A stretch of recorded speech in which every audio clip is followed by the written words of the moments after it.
तो hello everyone, स्वागत है आप सभी का हमारे YouTube channel exam and counter classes पर। तो कैसे हैं आप सभी? उम्मीद करते हैं अच्छे होंगे और अच्छे से पढ़ाई कर रहे होंगे।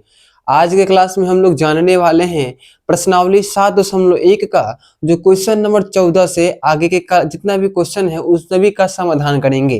पहले के क्लास में हमने सबसे पहले समाकलन के बारे में बताया, समाकलन के जितने भी सूत्र हैं उनको पढ़ाया। उसके बाद आपको प्रश्नावली 7.1 के क्वेश्चन नंबर 1 से लेकर 13 तक का प्रश्न जो है हमने एक वीडियो में आपको सॉल्यूशन कराया है, जो कि प्रति अवकलज विधि पर आधारित था। ठीक है, और आज का क्लास हमारा होने वाला है प्रति अवकलज विधि पर ही इसको बनाना है। और क्वेश्चन नंबर 14 से लेकर इसमें शायद 22 तक का क्वेश्चन है। ठीक है, तो उन सभी का आज के क्लास में हम लोग सॉल्यूशन कराने वाले हैं, तो आप लोग लास्ट तक बने रहिएगा। ठीक है, तो चलिए बाबू क्वेश्चन नंबर 14 का समाधान करते हैं। तो 14 नंबर क्वेश्चन देखिए क्या है। पहले आप 14 नंबर क्वेश्चन है आपका आई बराबर इंटरगल्स, ये इंटरगल्स का सिंबल है।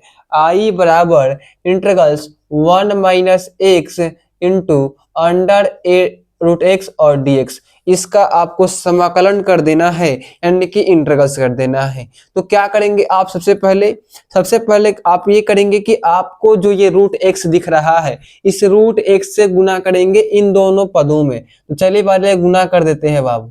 तो गुना जब आप कीजिएगा तो ये हो जाएगा बाबू, क्या होगा, एक्स में एक्स गुने 1 हो जाएगा, अंडर रूट एक्स गुने 1। ठीक है, अब देखिए माइनस एक्स गुने अंडर रूट एक्स और यहाँ हो गया dx। अब आपको बताए हैं कि रूट का मतलब होता है पावर में 1/2। क्या बाबू? पावर में 1/2। कहने का मतलब ये है कि अगर कोई जैसे कि फंक्शन रूट के अंदर जैसे रूट y है, तो इसको हम आपको बताएं कि रूट के बदले आप 1/2 लिख सकते हैं, यानी कि रूट का मतलब 1/2 होता है पावर में।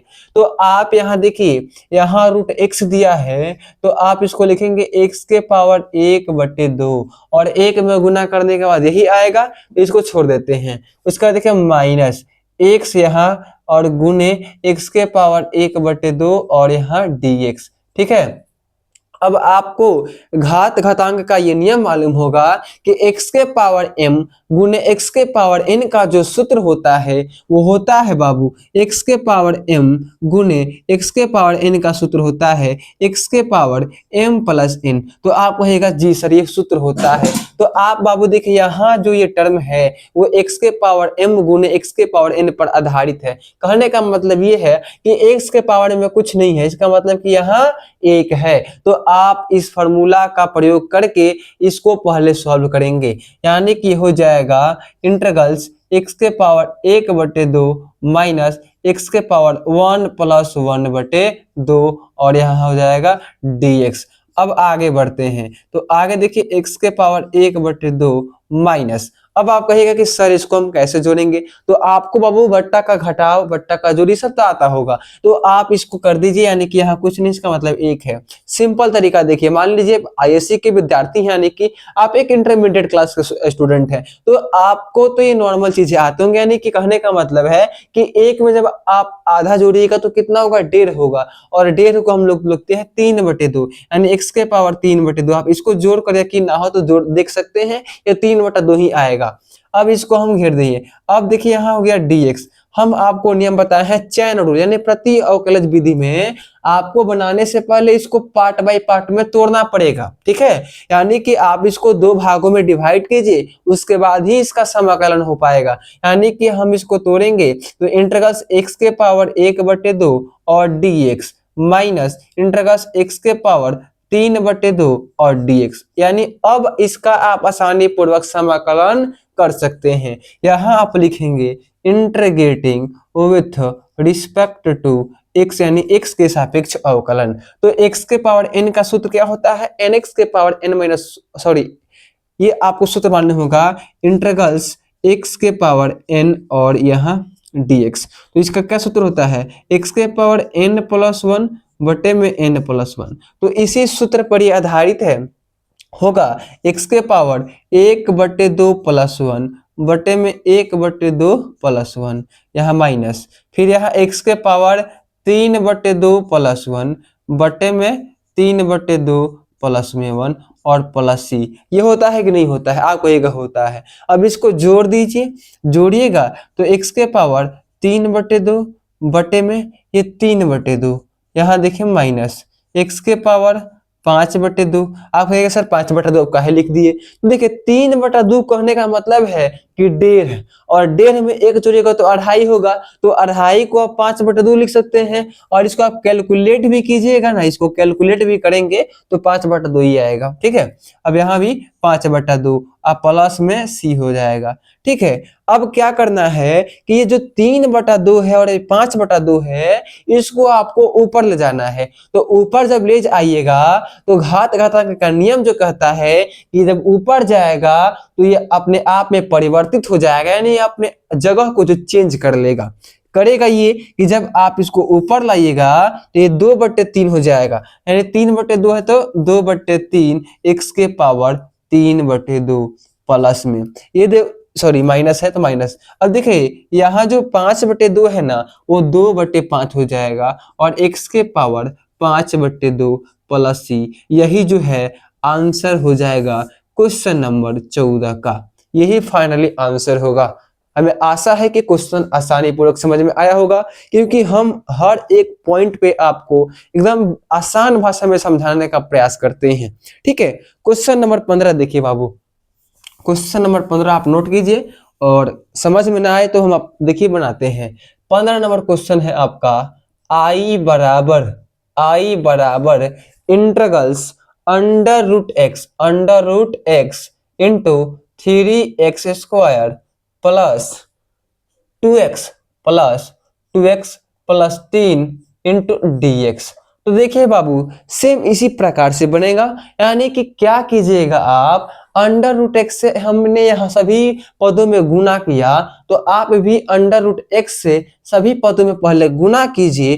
गुना करने के बाद अंडर रूट एक्स को आप x के पावर 1/2 में बदलिए, और उसके बाद इसको x के पावर m गुने x के पावर n के आधार पर कैलकुलेट कीजिए, और इसको पार्ट बाय पार्ट में बांट दीजिए, और तब इसका आप आसानी पूर्वक समाकलन कर सकते हैं। तो चलिए इन सभी नियमों को हम इस क्वेश्चन में प्रयुक्त करते हैं, यानी कि यहाँ हम क्या करेंगे तो सभी में गुना करेंगे। तो गुना जब कीजिएगा तो देखिए क्या आएगा, तो देखिए इंटीग्रल्स का चिन्ह हो गया, उसके बाद अंडर रूट एक्स गुने 3x² plus under root x गुने 2x plus under root x गुने 3, ये हमने सभी पदों में गुना कर दिया। गुना करने के बाद आपको मिलेगा इंटीग्रल्स। इसको देखिए बाबू, हमने आपको क्या बताया है कि अगर कोई फंक्शन रूट के अंदर है, आप उसको बदलना चाहते हैं, रूट हटाना चाहते हैं, तो रूट को आप 1/2 पावर में लिख दीजिए, यानी कि यहाँ हो जाएगा x के पावर 1/2 गुने 3x² प्लस x के पावर 1/2 गुने 2x प्लस x के पावर 1/2 गुने 3। हमने हर एक पॉइंट को एकदम आसान भाषा से आपको समझाने का प्रयास किया। ठीक है, अब देखिए x के पावर m गुने x के पावर n के आधार पर x के पावर m प्लस n के फॉर्म में आप इसको और इसको आप पहले कैलकुलेट कीजिए। तो हम जब इसको कैलकुलेट करेंगे तो 3 को यहाँ कीजिए, x के पावर 1/2 अब प्लस 2, ठीक है, प्लस 2x के पावर यहाँ 1/2 और प्लस 1, ठीक है। यहाँ पावर में कुछ नहीं है, इसका मतलब 1 है तो हम जोड़ दिए, प्लस 3x के पावर 1/2, और इसको हम यहाँ ब्रैकेट बंद कर दिए। अब देखिए बाबू, जब इसको आप जोड़िएगा तो 3x के पावर 1/2 का मतलब आधा, आधा में जो जोड़िएगा तो 2.5 हो जाएगा, तो 2.5 को आप लिखेंगे 5/2 प्लस 2x। अब देखिए यहाँ हो जाएगा 3/2, जोड़िएगा 3/2 प्लस 3x के पावर 1/2 हो जाएगा। अब इसको आप पार्ट बाय पार्ट में तोड़िए, यानी कि विभाजित कर दीजिए। तो हम इसको जब पार्ट बाय पार्ट में विभाजित करेंगे तो 3x के power 5/2 dx plus integral 2x के पावर 3/2, ठीक है, dx प्लस इंटीग्रल 3x के पावर 1/2 dx। अब इसका आप आसानी पूर्वक समाकलन कर पाइएगा, तो आप जो जो भाई बाबू चर है उसको बाहर कीजिए, सॉरी अचर बाहर हो जाएगा, तो 3 बाहर, तो x के पावर 5/2 dx प्लस 3 2 को बाहर तो हो जाएगा x के पावर 3/2 dx। यहाँ बाहर होगा क्या, तो 3 बाहर हो जाएगा तो x के पावर 1/2 और dx। इतना समझ में आ गया। अब इसका आप आसानी पूर्वक क्या करेंगे, इंटीग्रल्स, तो यहाँ लिखेंगे integrating with respect to x, x के सापेक्ष समाकलन। तो क्या होगा देखिए, 3 इंटू एक्स के पावर 5/2 प्लस 1 बटा में 5/2 प्लस 1 प्लस 2 इंटू एक्स के पावर 3/2 प्लस 1 बटे में 3/2 प्लस 1। जहां भी समझ में नहीं आएगा आप वीडियो को वहां पॉज यानी रुका के दोबारा देखिए।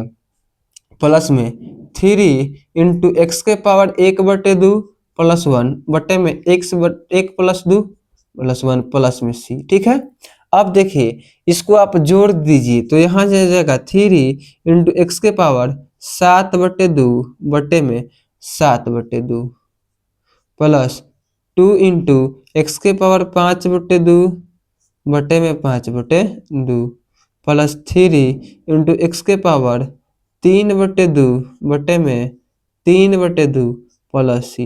अब इसको क्या कीजिए बाबू, यहाँ जो ये फंक्शन है ये और ये इसको ऊपर भेजिएगा तो ये परिवर्तित हो जाएगा, यानी कि पलट जाएगा। तो ये जब ऊपर जाएगा तो 3 आगे से है इंटू 7/2 है तो 2/7 हो जाएगा, 7/2 को 2/7 में बदल जाएगा और यहाँ x के पावर 7/2 प्लस यहाँ देखिए 2 आगे से है और ये बदल देगा तो 2/5 हो जाएगा, x के पावर 5/2 प्लस यहाँ आगे से एगो 3 है तो 3 इंटू ये 2/3 x के पावर 3/2 और प्लस में c।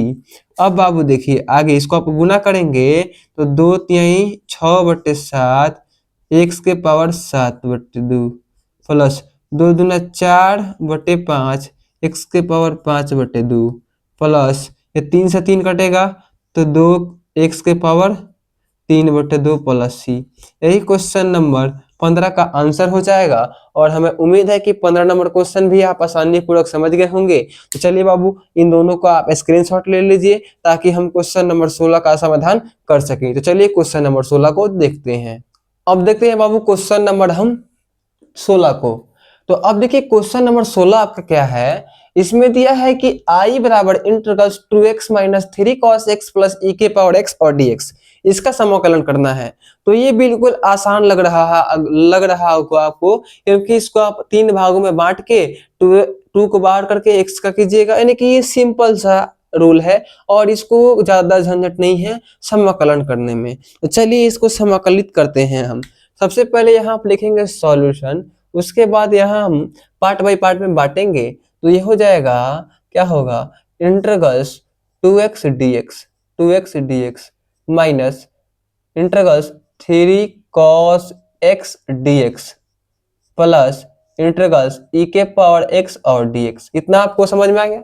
अब आप जो जो अचर है उसको बाहर कीजिए, ठीक है, तो बाहर कीजिएगा, 2 बाहर होगा तो x और dx, यहाँ देखिए माइनस है तो माइनस, 3 बाहर होगा तो integrals cos x dx plus यहाँ देखिए e के पावर x और dx।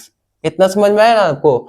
अब आप यहाँ लिखेंगे integrating with respect to x, यहाँ लिखेंगे integrating with respect to x यानी x के सापेक्ष समाकलन। अब क्या करेंगे बाबू, यहाँ देखिए 2 हो गया इंटू x के पावर 1 है आगे से तो 1 और जुड़ जाएगा और नीचे भी 1 प्लस 1, यहाँ देखिए माइनस है तो माइनस देंगे, 3 cos का क्या होता है sin x, तो यहाँ लिखेंगे 3 sin x हो जाएगा प्लस e के पावर x का e के पावर x प्लस c। अब इसको आप जोड़ेंगे तो 2 इंटू एक्स के पावर 2 बटे में 2 minus 3 sin x plus e के पावर x प्लस c। ठीक है, तो देखिए 2 से 2 कट जाएगा तो क्या बचेगा, तो x square minus 3 sin x plus e के पावर x प्लस c। यही आपका क्वेश्चन नंबर 16 का आंसर हो जाएगा। ठीक है। और आशा है कि क्वेश्चन आपको समझ में आया होगा। अब देखिए क्वेश्चन नंबर 17 देखते हैं। क्वेश्चन नंबर 17 इसका देखिए क्या है, तो आई बराबर integrals 2x square minus 3 sine x plus 5 under root x, यही क्वेश्चन है। क्वेश्चन नंबर 17 है, ठीक है। और इसका आपको समाकलन करना है। तो क्या करेंगे आप, सबसे पहले तो इसको 3 भागों में बांटेंगे और 3 भागों में बांटने के बाद जो अचर होगा उसको बाहर करेंगे और इसका आसानी पूर्वक समाकलन करते हैं इसका। यहाँ लिखेंगे सॉल्यूशन। उसके बाद देखिए बाबू, इसको आप पार्ट बाय पार्ट में तोड़ेंगे तो 2x² dx minus integrals 3 sine x और dx, ठीक है, plus integrals 5 under root x और dx, ठीक है।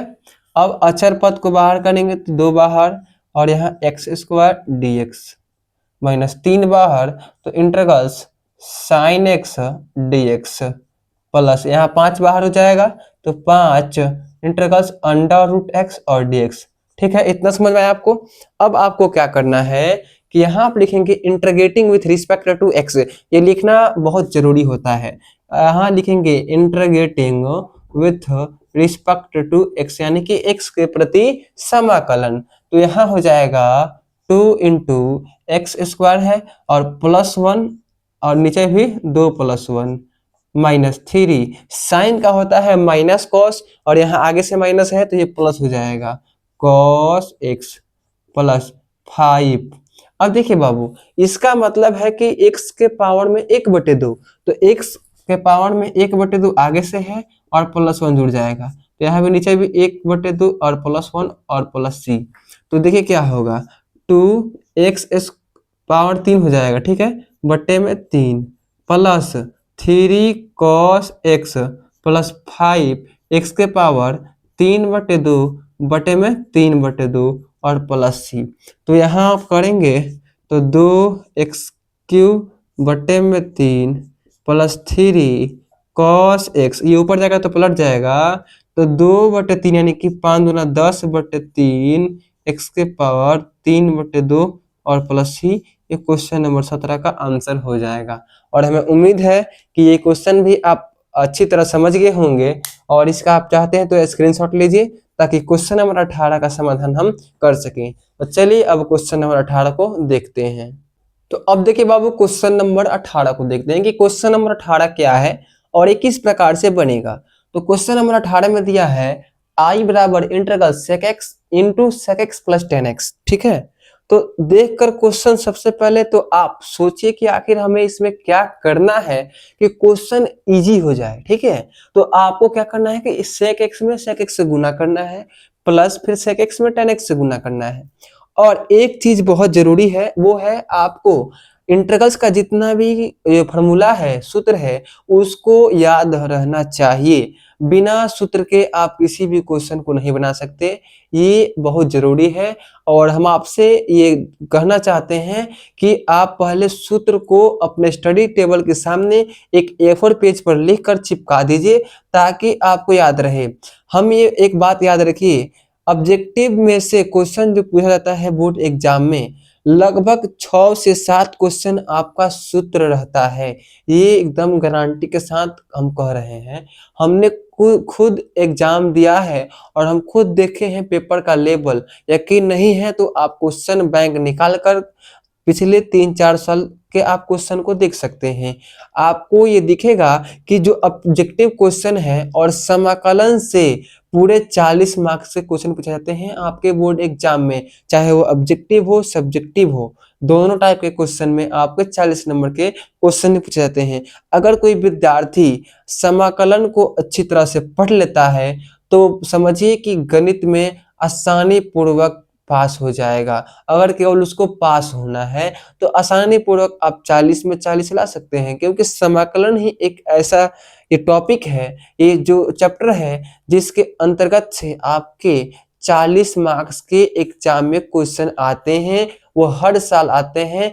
और जो लोग ये सोच रहे हैं कि हम समाकलन हार्ड है नहीं पढ़ेंगे, तो भाई हम ये लिख कर दे रहे हैं कि अगर आप समाकलन को छोड़कर भाग रहे हैं तो ये गारंटी है मेरा कि आपसे बोर्ड एग्जाम में क्वेश्चन अगर आप इसका नहीं बना रहे हैं तो आपका गणित में नंबर शायद कम आ जाता और आएगा भी, अगर आप इसको यानी कि छोड़ते हैं तो। चलिए ज्यादा समय नहीं देंगे, क्वेश्चन नंबर 18 को देखते हैं।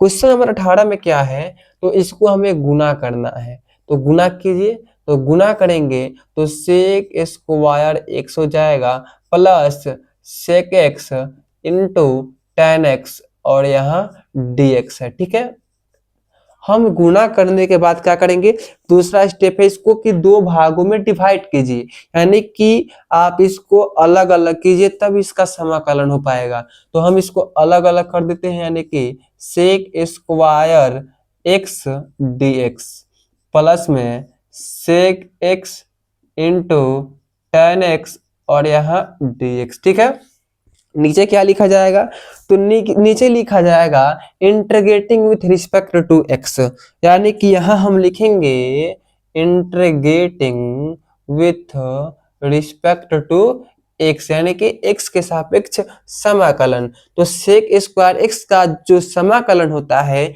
वो होता है आपका tan x प्लस और sec x into ten x का होता है सेक एक्स का सेक एक्स। तो यहाँ लिखेंगे सेक एक्स और प्लस यानी कि कांस्टेंट। ये आंसर हो जाएगा आपका क्वेश्चन नंबर 18 का। अब देखते हैं क्वेश्चन नंबर 19। तो क्वेश्चन नंबर 19 जो है, देखिए क्वेश्चन नंबर 19 क्या है, यहाँ क्वेश्चन नंबर 19 आई बराबर इंटरगल्स सेक स्क्वायर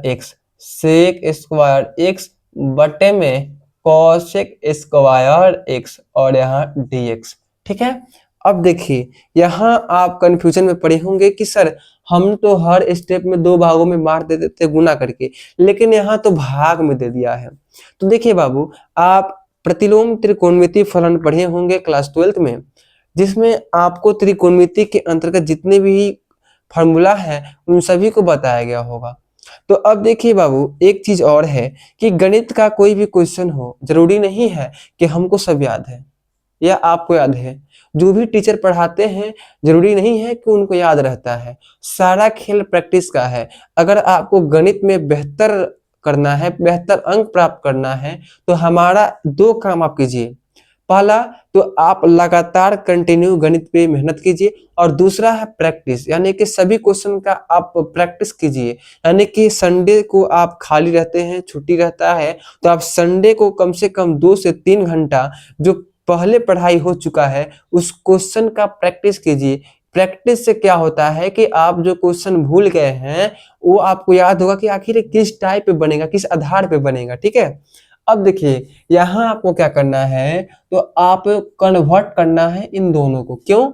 क्योंकि यहाँ सेक स्क्वायर एक्स का कोई डायरेक्टली इंटीग्रल नहीं होता है और ना ही कॉसेक स्क्वायर एक्स का डायरेक्टली कोई समाकलन होता है। तो इसके लिए हमें सूत्र पे इसको कन्वर्ट करना पड़ेगा। सेक को हम लिख सकते हैं जैसे सेक एक्स बराबर होता है 1 बटे कॉस एक्स, होता है कि नहीं होता है।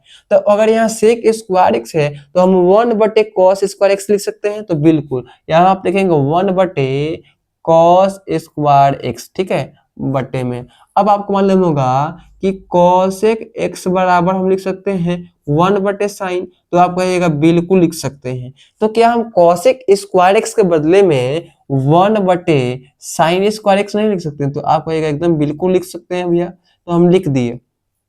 अब क्या करेंगे, तो घात घातांक का नियम मालूम है कि इसको जब ऊपर ले जाइएगा तो यहाँ आ जाएगा, तो ले जाइए, तो हो जाएगा साइन स्क्वायर एक्स बटे में कॉस स्क्वायर एक्स और डी एक्स। आप कहिएगा कि इतना तो हमें पता है कि हम यहाँ से इसको ऊपर ले जाएंगे तो ये हो जाएगा। ठीक है, अब आगे क्या करेंगे, तो आगे आपको मालूम होगा कि साइन एक्स बटे में cos x equal to tan x होता है। तो आप कहेगा जी सर, तो इसको आप लिखिए बाबू, यहाँ लिखेंगे tan स्क्वायर x और dx। तो देखिए आप कहेगा सर tan x तो आ गया, अब आगे क्या करेंगे, तो देखिए गणित में यानी समाकलन में tan स्क्वायर x का डायरेक्ट कोई समाकलन नहीं होता है। तो समाकलन नहीं होता है तो आखिर क्या होगा, तो तो आप इसको और तोड़िए, यानी कि sec square x minus one equal to tan square x होता है। तो आप कहिएगा जी। तो हम इसको sec square x minus one इसलिए लिख दिए क्योंकि सेक स्क्वायर एक्स का सूत्र यानी कि डायरेक्ट समाकलन होता है और वन का भी हो जाएगा। तो यहाँ हम इसको दो पार्टों में बांटेंगे तो हो जाएगा sec square x d x minus one d x. यहाँ लिखेंगे integrating with respect to x.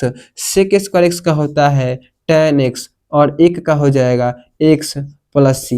यही आंसर हो जाएगा क्वेश्चन नंबर 19 का। हमें उम्मीद है कि क्वेश्चन नंबर 19 पूरी अच्छी तरह आपको समझ में आया होगा। अब देखते हैं क्वेश्चन नंबर 20 को। क्वेश्चन नंबर 20 भी ज्यादा टफ नहीं है, ठीक है। देखिए क्वेश्चन नंबर 20 क्या है।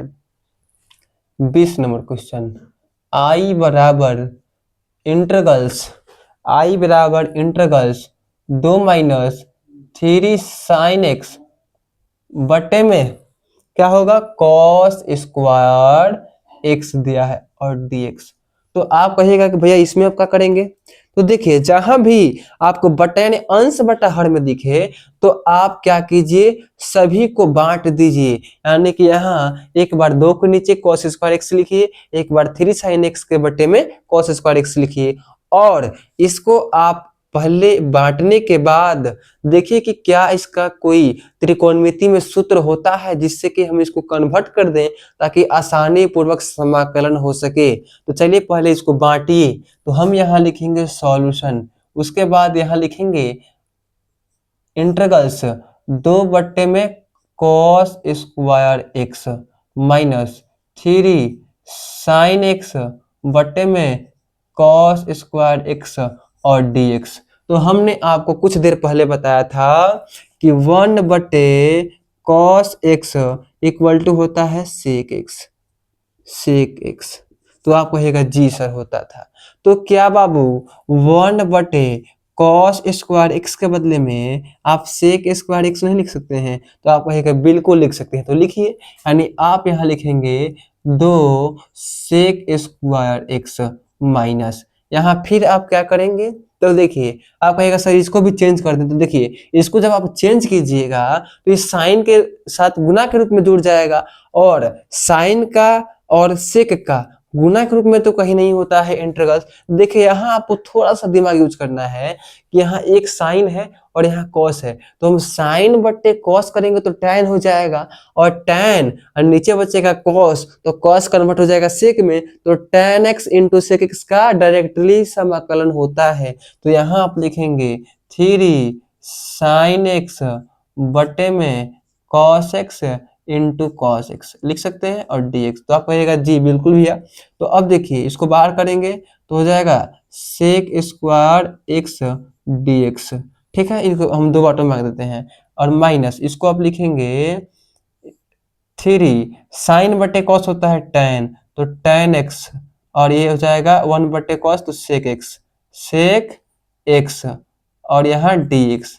तो अब देखिए बाबू अब क्या करेंगे, तो इसका हम कर देते हैं इंटीग्रेटिंग यानी कि समाकलन, integrating with respect to x. देखिए 2 का हो जाएगा 2, सेक स्क्वायर का होता है टेन एक्स माइनस यहाँ 3 है तो 3 लिखेंगे और sec x into ten x क्या होता है, तो आप कहिएगा सेक एक्स प्लस सी।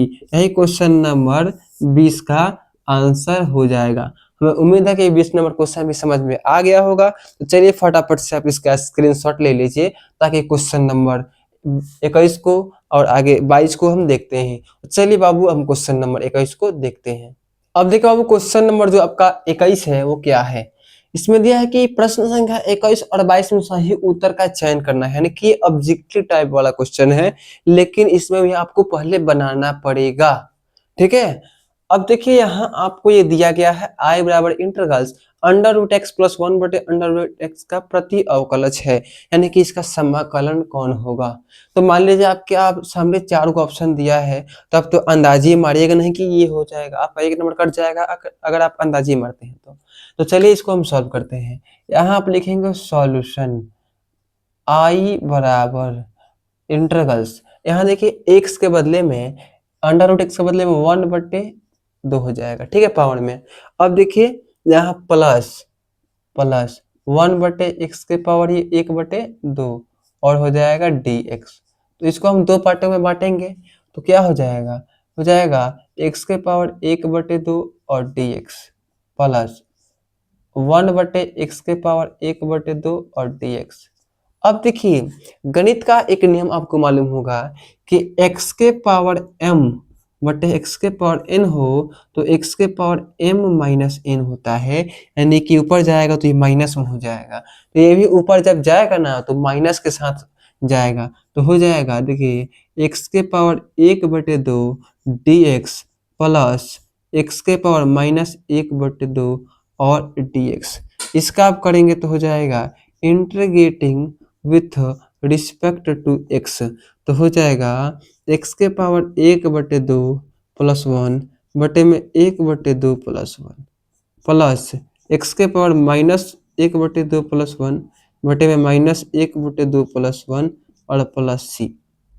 अब देखिए आगे यहाँ हो जाएगा x के पावर 3/2 बटे में 3/2। अब देखिए प्लस x के पावर 1/2 हो जाएगा।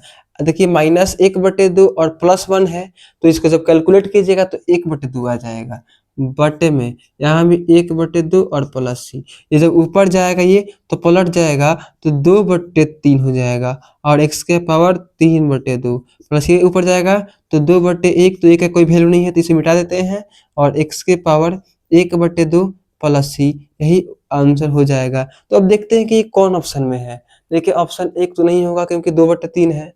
यहाँ ऑप्शन बी देखिए x के पावर 2/3, x के पावर 3/2 आया है लेकिन यहाँ 2/3 है। ऑप्शन सी में देखिए 2/3 x के पावर 3/2 प्लस, यानी ऑप्शन नंबर सी ही इसका राइट आंसर हो जाएगा। ठीक है, अब देखते हैं क्वेश्चन नंबर 22 को।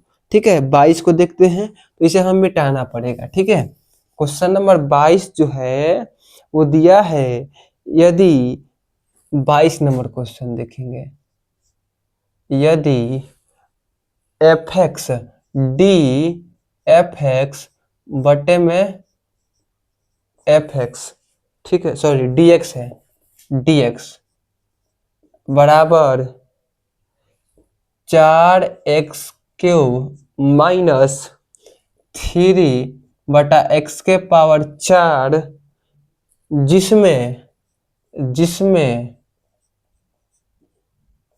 f बराबर f2 = 0 तो f(x) बराबर x है, यानी कि क्या है। इसमें भी आपको 4 ऑप्शन दिए गए हैं, जिसमें पहला ऑप्शन है नंबर ए ऑप्शन है x के पावर 4 प्लस x के पावर 1/x के power 3 minus 129/8। Option number B देखिए, ऑप्शन बी है x के पावर 3 प्लस 1/x के पावर 4 प्लस 129/8। ऑप्शन सी देखेंगे, ऑप्शन सी है x के पावर 4 प्लस 1/x के पावर 3 प्लस 129/8 और ऑप्शन डी है नॉन ऑफ दीज, यानी कि इनमें से कोई नहीं, नॉन ऑफ दीज। तो अब इसका क्या होगा बाबू, इसमें आपको तो समाकलन भी नहीं करना है, तो आप इसमें थोड़ा सा कंफ्यूज हो जाएंगे कि आखिर सर यहाँ क्या होगा।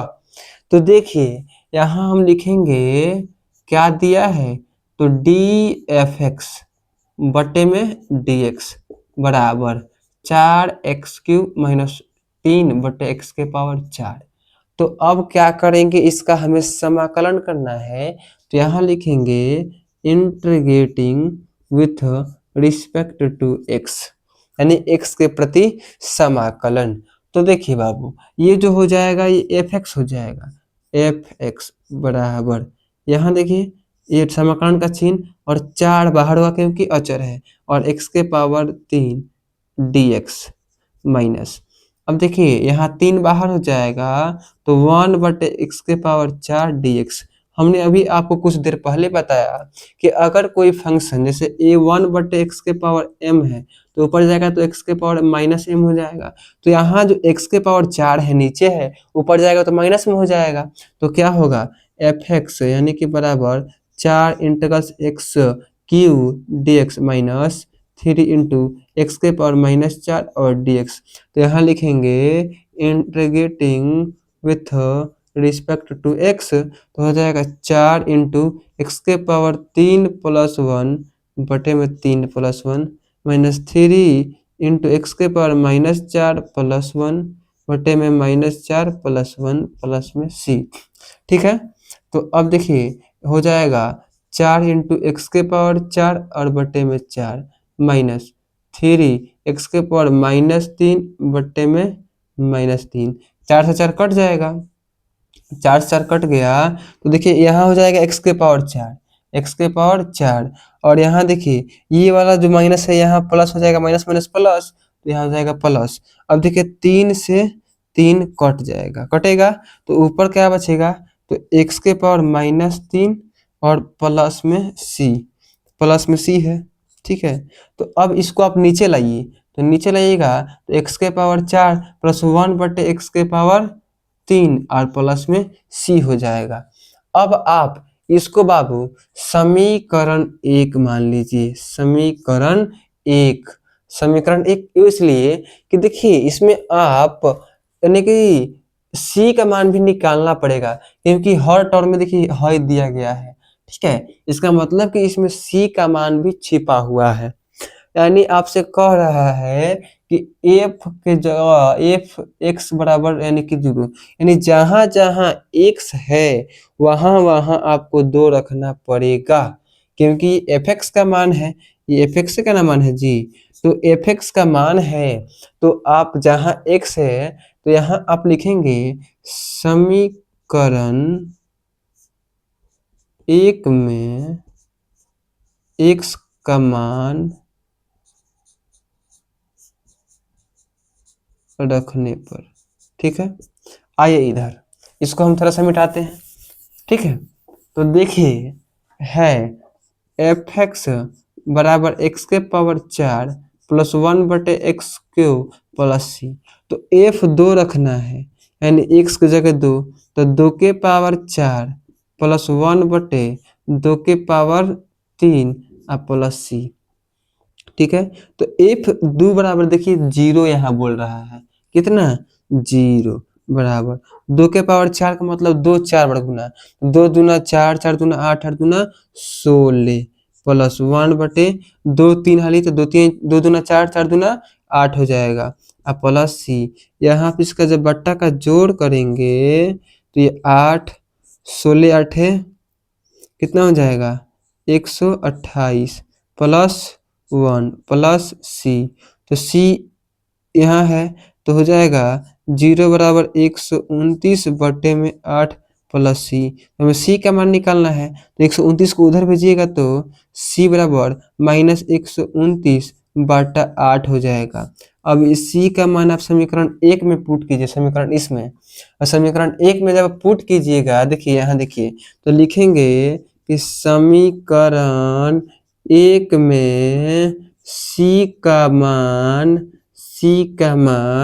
रखने पर, तो समीकरण 1 क्या है, तो आप कहिएगा एक्स के पावर 4 प्लस 1 बटे एक्स के पावर 3 और प्लस सी, तो सी का मान कितना है माइनस 129 बटा 8, तो हो जाएगा एक्स के पावर 4 प्लस 1 बटे एक्स के पावर 3 माइनस 129 बटे में 8। अब ये देखिए कि ये ऑप्शन किस में दिया गया है, तो आप देखेंगे कि ऑप्शन जो ए है इसी में दिया है, तो ऑप्शन ए को आप टिक करेंगे, यानी ऑप्शन ए इसका राइट आंसर हो जाएगा।